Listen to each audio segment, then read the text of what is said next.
Complete isolation may be hell.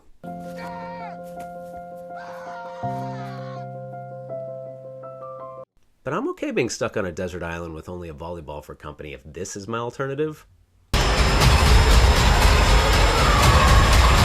You know my boy Wilson would never act like this.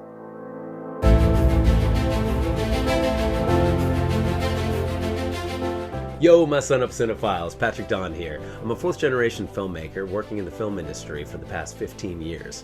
I'm here to share my unique insights on all things movies and movie news. Today, I'm reviewing the latest survival horror comedy by renowned filmmaker Sam Raimi. Have you tried making a distress signal? Or a bigger fire? Getting us out of here should be your focus, not being Susie Homemaker. You do know you would have died out there. Yeah, how do you think that would have worked out for you? Somebody send help! Oh no! Send Help follows an underappreciated employee played by Rachel McAdams, who's just been passed over for a promised promotion by her new douchebag boss, played by Dylan O'Brien. Once their plane goes down on a business trip, the two find themselves stuck on a deserted island. Here, the tables turned. Power dynamics flipped. The results? Satisfying, horrific, and pretty funny. Think Misery meets Castaway. The survival thriller is kind of cheesy at times, but intentionally so.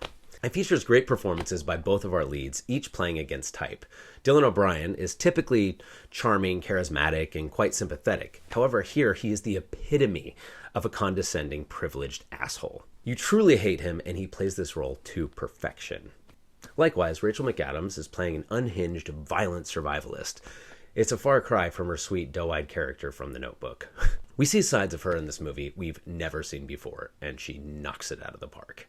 The movie was directed by the great Sam Raimi of the original Evil Dead trilogy. I loved all three of those films, especially Army of Darkness, where he perfected that comedic tone. I also really liked the underrated Drag Me to Hell.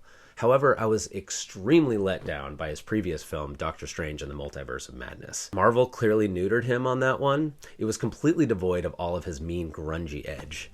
But I'm happy to report, Send Help is a welcome return to form. The movie has a fantastic opening, taking its time for us to get to know Rachel McAdams, to sympathize with her, and truly get the audience on her side. By the time the plane goes down, we despise Dylan O'Brien and his fratty business partners, and we cannot wait to see them get what's coming to them. And boy, do we. This movie's crazy, guys. I'm telling you, things escalate quickly and become shockingly violent. If you have issues with bodily fluids, especially blood and vomit, a few of these scenes may be a little hard to watch.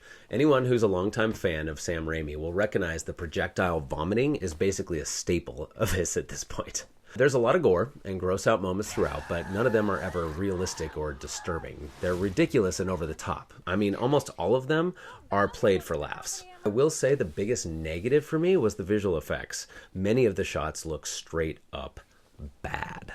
There's a boar that looks like something out of an early 2000s film, and some of the environments and the green screen work are truly cringeworthy. But the overall cheesiness of the film, it actually works in its favor. It somehow makes these moments a little less distracting than they otherwise would be. On a technical level, this film was extremely well shot, with excellent use of extreme close-ups to intensify specific beats for comedic effect.